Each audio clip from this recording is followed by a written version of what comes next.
आलस्य केवल शारीरिक थकावट नहीं है, यह आत्मा की जागृति में सबसे बड़ा अवरोध है। इस वीडियो में हम गहराई से समझते हैं कि आलस्य क्या है, यह कहाँ से आता है, ध्यान और साधना में यह कैसे बाधा बनता है और इससे मुक्त होने के उपाय क्या है। ओशो और अन्य आध्यात्मिक सूत्रों के आधार पर यह वीडियो आपको आत्मा निरीक्षण और भीतर की ऊर्जा को जागृत करने के लिए प्रेरित करेगा। इस वीडियो में हम जानेंगे आलस्य का आध्यात्मिक अर्थ, ध्यान बनाम आलस्य, ओशो के विचार, आलस्य से बाहर निकलने के उपाय, अनुशासन और स्मरण का महत्व। अब समय है जागने का, चलने का और आलस्य को त्यागने का। सुनिए, सोचिए और बदलिए। तो चलिए वीडियो की शुरुआत करते हैं।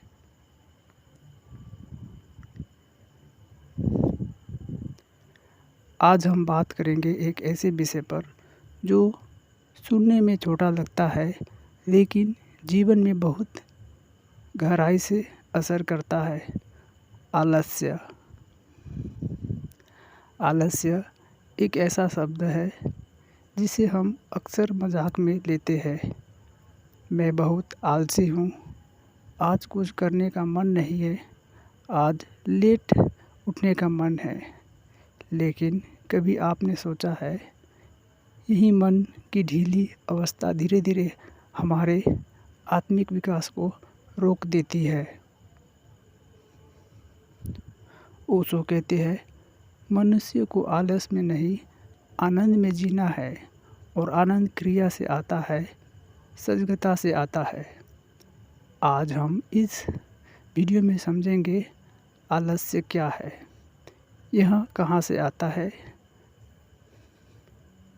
ध्यान और आत्मा की यात्रा में यह कैसे बाधा बनता है और इससे मुक्त होने का उपाय क्या है। आलस्य क्या है? आलस्य सिर्फ शरीर की थकावट नहीं है। कई बार शरीर थका नहीं होता, लेकिन हम फिर भी कुछ करने को तैयार नहीं होते। यह एक मानसिक सुस्ती है। आलस्य का मतलब होता है चेतना का धीमा पड़ जाना। हमारे भीतर जो ऊर्जा बहनी चाहिए वो ठहर जाती है। ध्यान की भाषा में आलस्य तामसिक ऊर्जा का रूप है। सत्व, रजस और तमस, इन तीनों गुणों में तमस सबसे भारी है। तमस यानी जड़ता। यह जड़ता न केवल शरीर में बल्कि विचारों में भी होती है। हम वही सोचते हैं, वही करते हैं जो हमें आराम देता है। नई दिशा में चलने से डरते हैं। आलस्य कहाँ से आता है? आलस्य का मुख्य कारण है जीवन में उद्देश्य की कमी। जब आपके पास कोई लक्ष्य नहीं होता, जब आत्मा की कोई पुकार नहीं होती, तो मन स्वाभाविक रूप से स्थिर हो जाता है। एक साधारण दिन की कल्पना कीजिए। आप सुबह उठते हैं, लेकिन बिस्तर से निकलने में ही 30 मिनट लगा देते हैं। मन कहता है थोड़ा और सो लेते हैं। फिर ध्यान करने बैठते हैं, पर मन कहता है अभी मूड नहीं है। यह मूड क्या है? यह सिर्फ आदत है, टालने की आदत।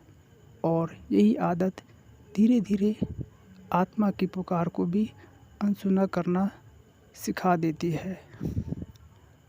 अलार्म तो आत्मा रोज़ बजाती है, लेकिन हम स्नूज दबा देते हैं।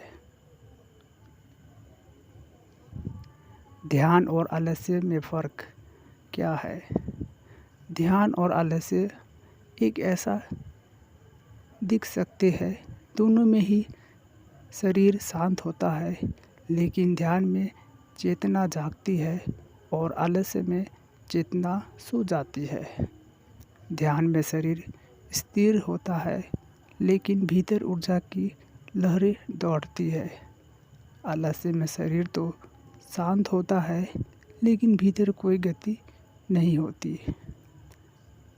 ध्यान जागृत है, आलस्य जड़ता है। अगर आप ध्यान में बैठे हैं और आपको नींद आ रही है तो वह ध्यान नहीं, आलस्य है। अगर आप रोज़ सोचते हैं कि कल से ध्यान करूँगा तो वह भी आलस्य है। आध्यात्मिक पथ पर आलस्य का प्रभाव। आध्यात्मिक जीवन में एक क्षण भी मूल्यवान होता है। अगर आपने आज साधना नहीं की तो कल का मार्ग और कठिन होगा। हर दिन, हर क्षण आपकी आत्मा आपको पुकारती है लेकिन आलस्य उसे ढक देता है। ओशो कहते हैं, जो व्यक्ति आलसी है वह जीवित नहीं है, वह केवल जीवन का अभिनय कर रहा है। आप सत्संग में नहीं जा पाते क्योंकि आज थक गया हूँ। आप कोई आध्यात्मिक किताब नहीं पढ़ते क्योंकि मन नहीं कर रहा। आप ध्यान नहीं करते क्योंकि आज मन उखड़ा हुआ है। लेकिन मन तो हमेशा उखड़ा ही रहता है और जब तक मन चलता रहेगा आत्मा से दूरी बनी रहेगी। आलस्य से कैसे मुक्ति पाए? अनुशासन लाए। सुबह उठने का एक निश्चित समय तय करें। भले ही मन कहे थोड़ा और सो लो, उठ जाए। यही पहला युद्ध है मन से। स्मरण करें, मैं कौन हूँ? क्या मैं शरीर हूँ? नहीं। क्या मैं मन हूँ? नहीं, मैं चेतना हूँ जो सतत जागृत रहना चाहता है। छोटे छोटे स्टेप से शुरू करें। हर दिन 5 मिनट का ध्यान, हर दिन एक पेज किसी संत की वाणी पढ़ना, यही धीरे धीरे आलस्य को कमज़ोर करता है। सत्संग में रहे।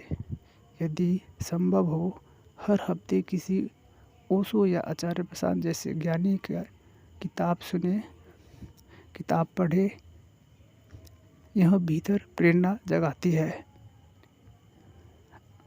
आत्मा से संवाद करें।